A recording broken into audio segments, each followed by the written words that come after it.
Hello guys, welcome back to my channel. So guys, जैसा कि हमने लास्ट पार्ट में देखा था कि विंग के फादर जिन्होंने ये डिसाइड कर लिया था कि वो विंग को कंपनी का ओनर बनाएंगे, बट विंग जो कि ऐसा करना नहीं चाहता था, इसलिए बट वो उसकी उसके फादर के सामने बिल्कुल भी नहीं चलती है। और फिर वो अपने ऑफिस के राउंड पे घूम रहा था कि जब वो ओनर बन जाएगा तो वो यहाँ क्या क्या करा करेगा। ये सोचते सोचते वो सोच रहा था कि क्या वो अपनी गर्लफ्रेंड्स को यहाँ पर लाकर मज़े करेगा या फिर क्या करेगा। और ऐसे ही सोचते हुए उसके दिमाग में एक चेहरा आता है और वो जल्दी से अपनी आंखें खोलता है और सोचता है, इतना वक्त हो चुका है लेकिन तुम्हारा चेहरा कभी मेरी आंखों के सामने से जाता ही नहीं है। और ये सोचते हुए उसके चेहरे पे एक छोटी सी स्माइल आ जाती है और फिर वो पूरे ऑफिस में घूमने लगता है। तो अब हम देखते हैं दूसरी तरफ, यानी कि लैंड कंपनी में, जहाँ पर लनमंग जी जो कि काफ़ी ज़्यादा गुस्से में है और वो मन में ही सोच रहा है कि मुझे इस ऑफिस से बाहर निकलना है। पता नहीं क्या सोच के मैंने अपने ब्रदर को हाँ कहा था, इससे अच्छा अगर मैं नहीं आता तो वो खुद ही ये काम संभाल लेते, मुझसे नहीं होता ये सब। तो ऐसा सोचते हुए वो काफ़ी ज़्यादा गुस्से में आ रहा था और वो बार बार शुएंग से कहते कि उसे कंपनी से बाहर जाना है, उसे बहुत ज़रूरी काम है। बट जो शुएंग था वो उसे बिल्कुल भी जाने ही नहीं दे रहा था। वो बार बार उसे उसके ब्रदर की धमकी देकर रोक लेता था। वेल, वांगजी डरता तो किसी से नहीं, बट वो अपने भाई से बहस नहीं करना चाहता और अपने भाई की रिस्पेक्ट करता है, इसलिए वो उनकी बात को टाल नहीं सकता है। इसलिए वो बस अपने भाई का नाम सुन के बार बार चुप कर जाता है। बट अब उसे बहुत ज़्यादा गुस्सा आ रहा है और इसलिए उसे अपने भाई पे भी गुस्सा आ रहा है कि उन्होंने कैसा पर्सन ढूंढना है उसके लिए जो बार बार उसे परेशान किया जा रहा है। कैसा सेक्रेटरी है ये, अपने बॉस की बात ही नहीं मानता। और ऐसा ही सोच सोच के वांग जी को बहुत ज़्यादा गुस्सा आ रहा था। और फिर वांग जी उसके दिमाग में एक बहुत ही खुराफाती आइडिया आता है। वेल, वो ऐसा कभी करना तो नहीं चाहता था, बट अभी उसकी प्रॉब्लम बन चुकी थी क्योंकि उसे सच में कहीं बहुत ज़्यादा ज़रूरी जाना है। इसलिए वो अपना फ़ोन उठाता है और किसी को कॉल करता है और थोड़ी ही देर में वहाँ पर एक मेल ओमेगा जो कि काफ़ी ज़्यादा खूबसूरत था, वो वहाँ पर आ जाता है। और फिर वो अपने बॉस को देखता है, यानी कि लन वांग जी को, और कहता है बॉस मैं आ गया। तो वांग जी जो कि उसे देखता है और कहता है संभालो इसे। और ये कहने के बाद वो ऑफिस से बाहर चला जाता है और शुएंग जो कि उसके पीछे पीछे जाने वाला था, बट उस ओमेगा ने शुएंग का हाथ पकड़ा और उसे सीधा जाकर वांग जी के चेयर पे गिरा दिया। और शुएंग जो कि इस बात से बहुत ज़्यादा डर गया था कि कि एक तो उसका बॉस जो कि इस ओमेगा के साथ उसे अकेला छोड़ के चला गया, और दूसरा इस ओमेगा ने उसे उसी के बॉस की चेयर पे गिरा दिया। अगर बॉस अभी आ गए तो पता नहीं क्या सोचेंगे। और ये सोच के वो जैसे ही उठने वाला था तो वो ओमेगा जो कि उसके पास आ जाता है और अपने दोनों हाथों को चेयर के आसपास रख लेता है और उसे उठने नहीं देता। तो शुएंग वो उस ओमेगा को देखता है। वेल, वो ओमेगा सच में काफ़ी ज़्यादा खूबसूरत था, इसलिए वो ये तो नहीं कह सकता कि सच में ये खूबसूरत नहीं है। तो वो ओमेगा जो कि उसकी चेयर को पीछे ले जाकर सीधा एक वॉल के साथ रख देता है और फिर कहता है तुम मेरे बॉस का पीछे क्यों नहीं छोड़ते हो। इस बात पे शुएंग कहता है देखो वो मेरे बॉस है और मेरे बॉस ने ऑर्डर दिया है कि मैं उनका ख्याल रखूँ, और अगर तुम मुझे ऐसे परेशान करोगे तो मैं अपने बॉस को तुम्हारी शिकायत करूँगा। तो इस बात पे वो ओमेगा जो कि उसके गाल को पकड़ता है और फिर कहता है ओह, तो तुम अपने बॉस से मेरी शिकायत करोगे? क्या शिकायत करोगे? यही कि एक ओमेगा ने इतने हैंडसम से अल्फ़ा को बांध दिया। और ये कहने के बाद शोएं कहता है बांध दिया, और तभी वो देखते हैं कि उसके हाथ जो कि चेयर से बंध चुके हैं और वो उस ओमेगा को शॉक में देख रहे हैं कि ये इसने कब किया। और फिर वो कहता है देखो मेरे हाथ खोलो, वरना ना तुम्हारे लिए ठीक नहीं होगा। तो ये बात सुन के जो ओमेगा था वो शुएं की आंखों में देखता है और फिर कहता लगता है कि अगर तुम चुप नहीं किए तो तुम्हारे लिए ठीक नहीं होगा। और ये कहने के बाद वो उसे वहीं पर बांध कर चला जाता है और वो वांग जी के पास आ जाता है। तो वांग जी जो कि उसे देखता है और कहता है काम हुआ। तो वो ओमेगा कहता है जी बॉस काम हो गया। और इसके बाद वो ओमेगा जो कि कार ड्राइव करने लगता है और वांग जी जो कि उसके साथ बैठा होता है, मतलब पीछे बैठा होता है। उसके बाद वो उसी मैंशन में आ जाते हैं जहाँ पर वांग जी पहले आया था। तो वांग जी जो कि इस बार अपना लुक और अपना चेहरा बिल्कुल भी नहीं बदलता, क्योंकि वो पर्सन तो पहले जान चुका है ना कि वो लानवंग जी है, तो पता चल जाए तो चल जाए, कोई फ़र्क नहीं पड़ता। ऐसा सोच के लानवंग जी जो कि उस मेंशन की तरफ बढ़ता है और वो मेंशन के अंदर एंटर होने से पहले काफ़ी ज़्यादा शोर शराबा सुन सकता था। तो उसे पता चल रहा था कि फिर से वो ओमेगा कोई बखेड़ा खड़ा कर रहा है, इसलिए वो बस जल्दी से अंदर जाता है और वो जाके क्या देखता है कि वो ओमेगा जो कि सब पे बस अपना हुक्म चलाई जा रहा है, जैसे कि ये घर लान वांगजी का नहीं उसका है। और वो सोफे पे इतने आराम से बैठ के पॉपकॉर्न खा रहा है लान वांगजी, जो कि ये नज़ारा देखता है और फिर मन में सोचता है इसका सच में कुछ भी नहीं हो सकता। और फिर वो पर्सन जो कि लान वांगजी को देखता है और कहता अच्छा आखिरकार तुम आ ही गए, तुम्हें पता है मैं तुम्हारा कब से इंतज़ार कर रहा था, जल्दी इधर आओ। तो वांगजी जो कि उसे बहस नहीं करना चाहता था, इसलिए वो उसके पास चला जाता है और वो ओमेगा जल्दी से वांगजी का हाथ पकड़ता है और अपने पास बिठा लेता है। और वो जो दूसरा ओमेगा था जो वांगजी के साथ आया था वो ये सब नज़ारा देख रहा था। तो वो जो ओमेगा था जिसने वांगजी को अपने पास बिठाया था वो उसका हाथ पकड़ता है और कहता तो बताओ तुम वापस कब आए। इस बात पे वांगजी उसे देखता है और कहता है इससे तुम्हें क्या मतलब है। तो वो ओमेगा जो कि इस बात पे मुंह फुला लेता है और फिर वांगजी को गुस्से में देखते हुए कहता है अच्छा इतने सालों से तुम गायब थे और अब बकवास कर रहे हो, चुपचाप मेरे सवाल का जवाब दो वरना मुझसे बुरा ना तुम्हारे लिए कोई भी नहीं होने वाला है। और इस बात पे वांगजी जिसके चेहरे पे एक छोटी सी स्माइल आ गई थी, बट अगर कोई देखे ही ना तो उसे पता कैसे चलेगा, क्योंकि वो ओमेगा तो गुस्से में था तो उसे पता ही नहीं चला कि वांगजी के चेहरे पे एक छोटी सी बिल्कुल छोटी सी स्माइल आ चुकी थी। तो वांगजी फिर अपना वही कोल्ड फेस बनाकर उस ओमेगा की तरफ देखता और कहता जीशु तुम्हें पता है मैं क्यों गया था। तो इस बात पे जो वो ओमेगा था गाइस वो और कोई नहीं जाओ जीशु था, जो कि वांगजी का बेस्ट फ्रेंड है। तो अब जाओ जीशु जो कि वांगजी को देखता है और कहता हाँ हाँ उस बेवकूफ़ के लिए तुम गए थे और तुम्हें मेरी बिल्कुल याद नहीं आई। और ये कहने के बाद वो मुंह बना लेता है और वांगजी से मुंह फेर लेता है और वांगजी जो कि उसे देखता है और फिर कहता है बस करो जीशु, ऐसा ना हो कि तुम इतने क्यूट हो कि मैं तुम्हें उठाकर घर से बाहर फेंक दूँ। इस बात पे जाओ जीशु जो कि उसे गुस्से में घुरता कहता मतलब क्या है तुम्हारा कि मैं क्यूट हूँ तो तुम मुझे उठा के बाहर फेंक दोगे। तो इस बात पे वांगजी जो कि उसे देखता है और कहता है हाँ अगर तुम ऐसे ही क्यूट हरकतें करते रहे तो मैं तुम्हें अपने पास नहीं रख पाऊंगा, क्योंकि मुझे इस क्यूटनेस से बहुत ज़्यादा एलर्जी है। तो इस बात पे जो जाओ जीशु था वो उसे घुर घुर के देखने लगता है और वांगजी जो कि देख रहा था कि जाओ जीशु उसे घुर घुर के देख रहा है, बट फिर भी वो कोई रिएक्ट नहीं करता। उसके बाद वो उस ओमेगा की तरफ देखता है जो कि उसके साथ है और फिर वो कहता शाओ शिनचैन यहाँ आओ। और वो ओमेगा जो कि शाओ शिनचैन था वो वांगजी के सामने आके खड़ा हो जाता है और फिर वो शाओ शिनचैन से कहता है कि तुम जाओ जीशु के साथ इस मेंशन में रहोगे एटलीस्ट जब तक ये बेवकूफ़ संभल नहीं जाता। तो इस बात पे जाओ जीशु जो से घूर के देखने लगता है और फिर पूछता है तुम्हारा मतलब क्या है। तो इस बात पे वांगजी जो कि जाओ जीशु को देखता है और फिर कहता तुम सच में बेवकूफ़ हो, तुम्हें कुछ भी नहीं पता। और ये कहने के बाद वो शाओ शिनचैन की तरफ देखने लगता है और उसे कहता है इसका थोड़ा ध्यान रखना, ये बेवकूफ़ है, इसे कुछ नहीं पता। तो इस बात पे जो जाओ जीशु था वो काफ़ी ज़्यादा गुस्सा हो गया था और उसने वांगजी का कस के हाथ पकड़ लिया था और कह रहा था मुझे बताओ वरना मैं तुम्हारा मुंह तोड़ दूंगा। तो इस बात पे जो सारे सर्वेंट्स थे ना वो उस ओमेगा को देख रहे थे कि उनके बॉस से कैसे बातें कर रहा है, जैसे कि ये लोग तो बचपन के बिछड़े यार हो। तो वांगजी जो कि देख रहा था कि सारे सर्वेंट्स बॉडीगार्ड्स उन्हें देख रहे हैं, तो वो सबको वहाँ से जाने को कहता है और सब लोग जो कि वहाँ से चले जाते हैं अपने अपने काम पे। तो फिर वांगजी जो कि उसे देखता है और कहता जीशु आई एम सॉरी। और वांगजी के मुंह से ये बात सुन के जाओ जीशु जिसने अभी तक उसका हाथ बहुत टाइटली ग्रैप कर रखा था वो छोड़ देता है और कहता है वांगजी इट्स ओके। तो वांगजी जो कि अपनी आंखें नीचे कर लेता है और कहता मुझे माफ़ कर दो, मैं जानता हूँ ये सारी मेरी गलती है, अगर उस दिन मैं उसकी बातों में नहीं आया होता तो शायद आज भी हम पहले जैसे ही होते।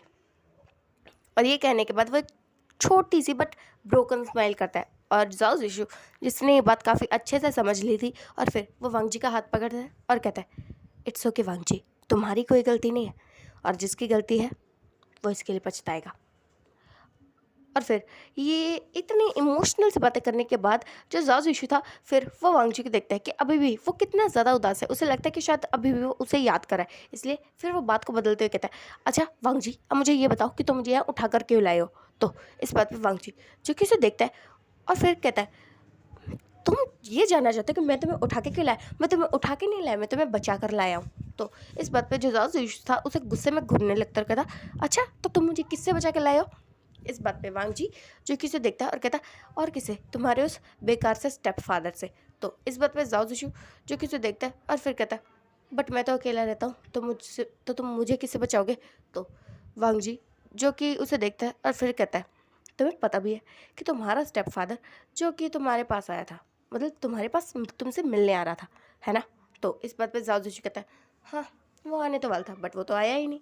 तो इस बात पे जो वांग जी था वो उसे देखता है और मन में ही सोचता है आएगा कैसे, मैंने तो उसे बहुत दूर पहुंचा दिया जैसे वो कभी वापस नहीं आ सकता। और ऐसा सोचने के बाद वो जाओ जीशू को देखता है और जाओ जीशू जो कि उसे देखता है और फिर कहता है तुमने क्या किया उनके साथ। तो वांग जी जो कि शॉक हो गया था किसी कैसे पता चला, और फिर वो कहता है कुछ नहीं बस मुझे नहीं अच्छा लगा कि तुम उनसे मिल रहे थे इसलिए मैं तुम्हें ले आया। वैसे भी वो कौन सा तुमसे अच्छे से बिहेव करते हैं जो तुम्हें उनके पास रहना चाहिए। तुम मेरे दोस्त हो और तुम अकेले रहो ये बात मुझे बिल्कुल पसंद नहीं है। और वैसे भी तुम्हारे साथ जो भी हो वो सारी मेरी गलती थी। तो तुम मेरे दोस्त हो, मेरे साथ रहोगे, मेरे पास रहोगे, बस बात ख़त्म। और ये कहने के बाद वांग जी ने तो जैसे बात ही ख़त्म कर दी, बट जाओ जिशु जो कि उसे देख रहा था और आंखों ही आंखों में उसे देख ही रहा था और सोच रहा था इस बंदे ने पक्का कुछ गड़बड़ की है इसलिए ये ऐसे कर रहा है। तो फिर वो वांग जी का फेस पकड़ता है और अपनी तरफ टर्न करता है और कहता तुम अभी के अभी मुझे सारा सच बता रहे हो है ना वांग जी। तो वांग जी जो कि अपनी आंखें चुराने लगता है क्योंकि वो सच में उसे नहीं बता सकता कि उसने क्या किया है। तो वो वांग जी जो कि अपनी आंखें हटा लेता है और फिर जो जाओ इशू था वो उसे अचानक से काउच पे पुश कर देता है और वांग जी जो कि गिर जाता है और फिर जाओ इशू जो कि उसके सामने आ जाता है और कहता तुम अभी के अभी मुझे बता रहे हो है ना वांग जी। तो वांग जी जो कि नाम अपना सर हिलाता है। तो जाओ इशू जो कि उसका हाथ पकड़ता है और फिर उसके दूसरे हाथ भी पकड़ता है और फिर वो उसके हाथों को बांध देता है। और वांग जी जो कि कह रहा था देखो तुम ऐसा करो तुम बाद में बहुत पछताओगे जाओ जीशु मुझे छोड़ो अभी कभी। तो जाओ जीशु जो उसकी एक बात पे नहीं सुनता और उसके हाथों को बांध देता है और फिर उसे उठा लेता है और उसे खींचते हुए रूम में ले जाकर पटक देता है और फिर कहता तुम अभी के अभी मुझे बता रहे हो है ना। तो वांग जी कहता है देखो मैं तुम्हें नहीं बता सकता हूँ। वेल गाइस ये सारी बातें भी वो काफ़ी ज़्यादा कोल्डली ही कह रहा था और ये दोनों बेस्ट फ्रेंड है इसलिए उनके बीच में ऐसा चल रहा है। तो ज़्यादा कुछ मत सोचना ओके। तो इसके बाद वांग जीजू कैसे कहता है देखो जीजू मुझे छोड़ दो वरना तुम्हारे लिए बिल्कुल अच्छा नहीं होगा। और ये सारी चीज़ें जो थी वो शाओ शिंगचैन देख रहा था और वो ये बात बहुत अच्छे से जानता था कि वांग जी और जाओ जीशू बहुत पक्के वाले बेस्ट फ्रेंड है इसलिए उनके बीच में जाने का कोई भी फ़ायदा नहीं है। इसलिए वो बस खड़े खड़े देख रहा था और वांग जी जो कि शाओ शिंगचैन को देखता और कहता तुम देख क्या रहे हो मुझे आके छुड़वाओ। तो जाओ जीशू जो कि शाओ शिंगचैन की तरफ देखता है और फिर वांग जी को कहता है कि अगर वो बीच में आया ना तो उसका भी वही होगा जो तुम्हारा हो रहा है। तो वांग जीशू कहता है देखो प्लीज़ मुझे छोड़ो। तो जाओ जीशू कहता है पहले वादा करो कि तुम मुझे बताओगे। तो वांग जी जो कि अब बस बहुत ज़्यादा परेशान हो जाता है इसलिए वो कहता ठीक है बता रहा हूँ।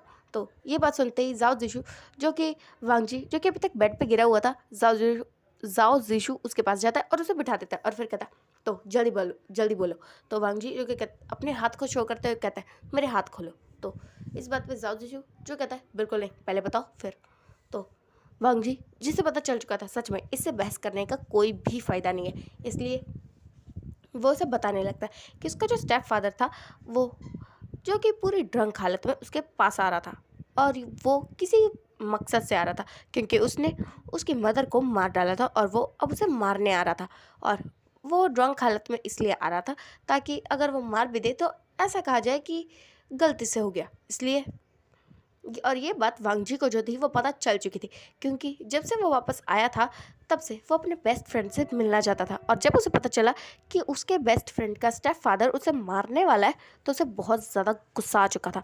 इसलिए उसने जाओ जीशू को उसके घर से किडनैप करवाया और उसके बाद उसके फादर को पकड़ा और उसे मार डाला। तो ये सारी बातें जब जाओ जीशू को पता चलती है तो उसे इस बात की खुशी होती है कि उसका दोस्त जो काफ़ी पहले एक दूसरे से बात करना छोड़ चुके थे वो आज भी उसके लिए फ़िक्र करता है। और ये बात सोच के जादूशी को काफ़ी ज़्यादा अच्छा लगता है बट थोड़ा सा बुरा भी लगता है क्योंकि जैसे भी था तो उसका स्टेप फादर ही ना। वो क्योंकि कभी बातें नहीं करते थे तो जादूशी को पता ही नहीं था कि वो अच्छा है बुरा है कैसा है, ये बातें उन्हें पता भी नहीं थी। और फिर उसे गुस्सा भी आ रहा था कि उसके स्टेप फादर ने उसकी माँ को मार दिया था जबकि उसने बताया तो ये था कि एक्सीडेंट में वो मारी गई थी। और इस बात पे जो जाओ जीशू था उसे बहुत ज़्यादा गुस्सा आ रहा था। और फिर वांग जी जो कि अपने हाथों को शो करते हुए कहता है अब तो खोल दो। तो जाओ जीशू उसके हाथ खोलता है और फिर उसे कहता है वांग जी तुम ये सब क्यों कर रहे हो, तुम तो यहाँ उसे ढूंढने आए हो ना। तो वांग जी जो कि उसे देखता है और फिर कहता मुझे उससे कोई फ़र्क नहीं पड़ता, वो जिए मरे या कुछ भी करे, मुझे फ़र्क नहीं पड़ता। और ये कहने के बाद वो मुंह फेर लेता है और शाओशिंग जो कि ये सारी की सारी बातें बस सुने जा रहा था और उसे कुछ भी समझ भी नहीं आता। वो ये सब तो जानता है कि जाओ जुजू और वांग जी बेस्ट फ्रेंड है, और वो ये बात भी समझ चुका है कि वांग जी ने उसके फादर को क्यों मारा, बट उसे अभी तक ये बात समझ में नहीं आ रही है कि आखिर वो लोग इशारों इशारों में बातें किसकी कर रहे हैं। इसलिए वो बस अपने सिर पे हाथ रख लेता है कि सच में मुझे कुछ भी समझ में नहीं आ रहा है। और फिर वो वांग जी को देखता है और फिर कहता है, बॉस बहुत वक्त हो चुका है, क्या हमें ऐसे जाना नहीं चाहिए? तो जाओ जुजू इस बात पे शाओशिंग को देखता है और फिर वांग जी को देख के कहता है, बट तुम मुझे यहाँ अकेला छोड़ के जा रहे हो? तो वांग जी कहता है, बिल्कुल नहीं, शाओशिंग तुम्हारे साथ रहेगा, तुम्हारा ख्याल रखेगा और बाद में तुम यहाँ से जा सकते हो। तो इस बात पे जो जाओ जुजू था वो उसे देखता और कहता, तुम मुझे यहाँ बंद करके रख रहे हो? तो वांग जी कहता है, बिल्कुल नहीं, मैं तुम्हें बंद करके नहीं रखने वाला। तुम्हें क्या लगता है कि मैं कोई जेलर हूँ जो तुम्हें जेल में कैद करके रख रहा हूँ? तो इस बात पे जाओ जुशु से घूर घूर के देखने लगता है और मन में सोचता है, सच में बिहेव तो कुछ ऐसा ही कर रहा है। और उसके बाद वो थोड़ी देर कुछ बातें करते हैं और फिर वांग जी जो कि उसे कहता है, देखो अब बहुत हो गया, अब रात होने वाली है, अगर मैं अभी ऑफिस में नहीं गया ना तब पक्का मुझे गगा से फिर बाद में डांट खानी पड़ेगी। और ये कह के वो वहाँ से चला जाता है और जाओ शिशु और शाओशिंग जो कि वहीं रुकते हैं। और फिर वांग जी जो कि उसे पता था कि शाओशिंग ने शुआंग के साथ क्या किया है, इसलिए वो पहले ऑफिस जाता है और वो देखता है कि अभी तक जो शुआंग है वो उसकी चेयर पे है और चेयर से बंधा हुआ है। तो फिर वांग जी जो ये देख के मन में ही सोचता है, शाओशिंग ये तुमने क्या किया? और फिर वो उसके पास जाता है और उसके हाथों को खोल देता है। और फिर जो शुआंग होता है वो अपने बॉस के सामने देखता है और कहता, बॉस आपको मुझे बांधने की क्या ज़रूरत थी, ऐसे कोई करता है क्या? तो जो शुआंग था वो ये सारी चीज़ें काफ़ी ज़्यादा रो तोड़ू सी टोन में कह रहा था।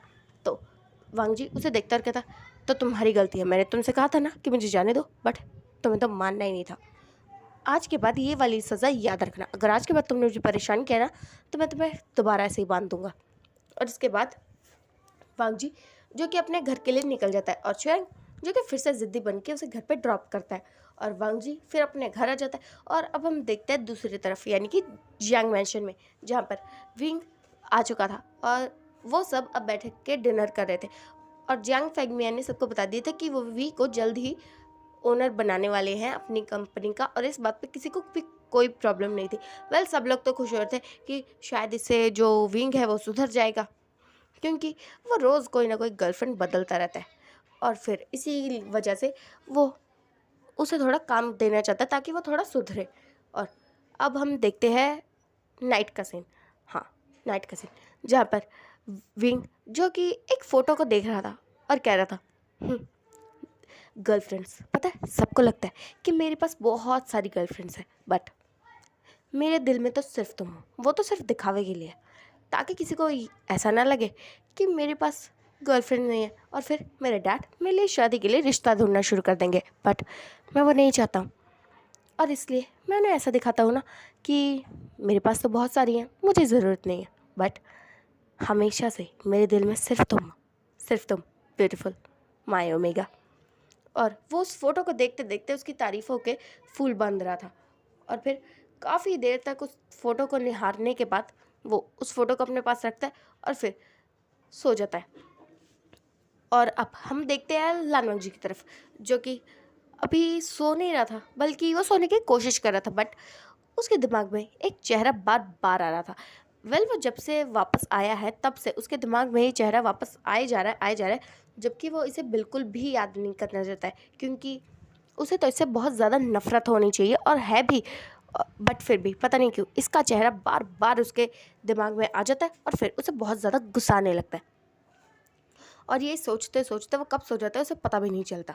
और फिर हम देखते हैं तकरीबन रात के 2 बजे, हाँ 2 बजे, एक फैक्ट्री में, हाँ एक फैक्ट्री में, वो फैक्ट्री जो बिल्कुल डार्क जैसी थी और वहाँ पर कुछ लोग थे जो कि फुल ब्लैक अटायर्स में थे, उन सबके चेहरों पे मास्क था और वो आपस में कुछ बात कर रहे थे, जैसे कि कुछ डील कर रहे थे।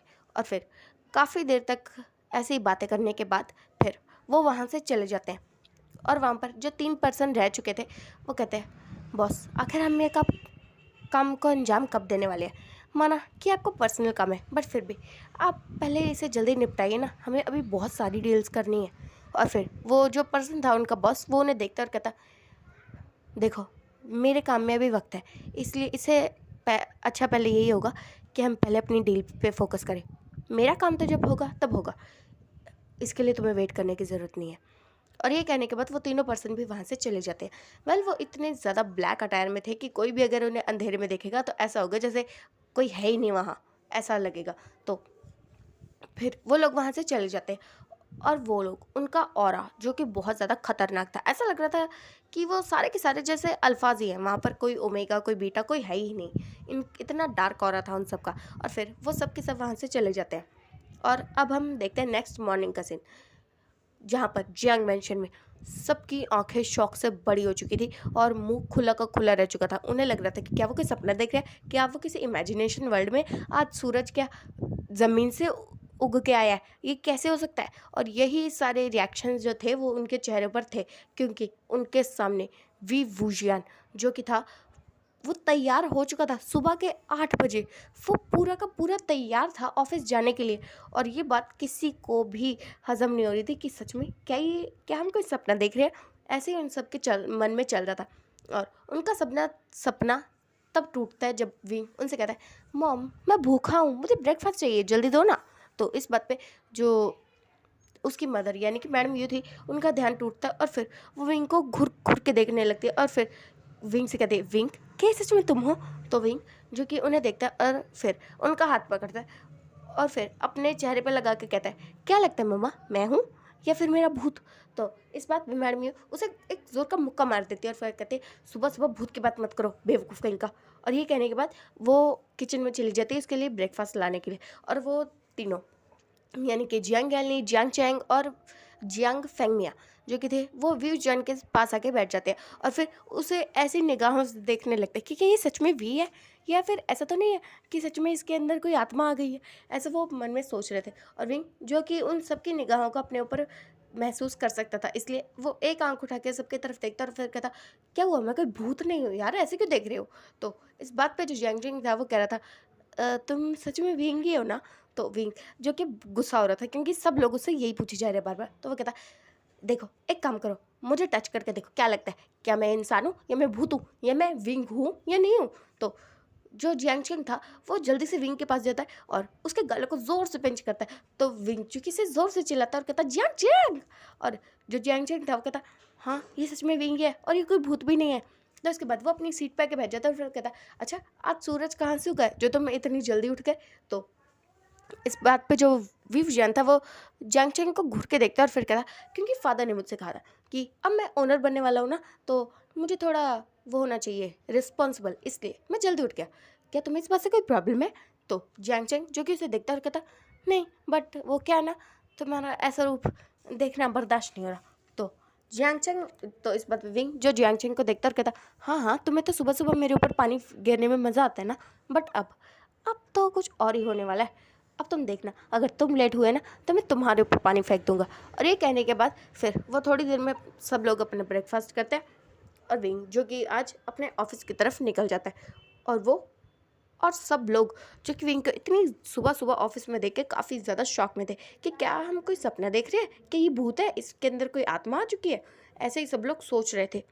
और दूसरी तरफ वांग जी जो कि वो भी तैयार होकर अपनी कंपनी में जा चुका था। और फिर विंग जो कि सीईओ बन जाता है और फिर थोड़ी ही देर में उसे उसका पर्सनल जो असिस्टेंट था सॉन्गलैन, वो उससे कहता है कि उसे एक मीटिंग के लिए वैन कंपनी में जाना है। और दूसरी तरफ जो शुआंग था वो भी वांग जी को कहता है कि उसे वैन कंपनी में जाना है, बट वांग जी इसका जाने का बिल्कुल मूड नहीं था क्योंकि उसे तो वैन रूहान बिल्कुल पसंद नहीं आया था। सो गाइस अब हम कल जानेंगे कि आगे क्या होता है और विंग वांग जी कैसे मिलेंगे, और बस सारी बातें अब हम कल जानेंगे कि आगे क्या होता है। सो गाइज आपको ये पार्ट जैसा भी लगा हो कमेंट में ज़रूर बताना। और आपको जैसा भी लगा हो कमेंट में ज़रूर बताना। Good bye, take care and guys आपको जैसा भी लगे कमेंट में ज़रूर बताना। Okay bye guys.